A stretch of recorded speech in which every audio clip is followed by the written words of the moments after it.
স্বাধীনতাকে সুসংহত করতে হলে অন্তর্বর্তীকালীন শাসকদের মধ্যে আরও বেশি দায়িত্বশীল হতে হবে বলে মন্তব্য করেছেন বিএনপির জ্যেষ্ঠ যুগ্ম মহাসচিব রুহুল কবির রিজভী।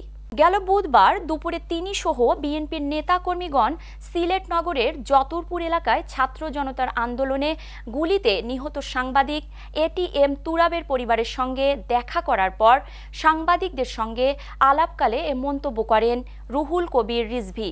এ সময় তিনি সাংবাদিকদের সঙ্গে বিভিন্ন বিষয় নিয়ে কথা বলেন। তিনি বলেন, পরাজিত ঘাতকেরা যাতে কোনো দিক থেকে কোনোভাবেই মাথাচাড়া না দিতে পারে, কারণ তারা দেশের মানুষের ও গণতন্ত্রের শত্রু। অন্তর্বর্তীকালীন সরকারকে সতর্ক থাকার পরামর্শ দিয়ে রুহুল কবির বলেন, এত বড় আত্মত্যাগের মধ্য দিয়ে যে বিজয় আমরা অর্জন করেছি, সেই আত্মত্যাগকে ব্যর্থ করার জন্য নানা চেষ্টা চলছে। জনগণের ক্ষমতা জনগণের হাতে দ্রুত ফিরিয়ে দেওয়ার জন্য যে সংস্কারগুলো দ্রুত করার দরকার, সেগুলো করতে হবে।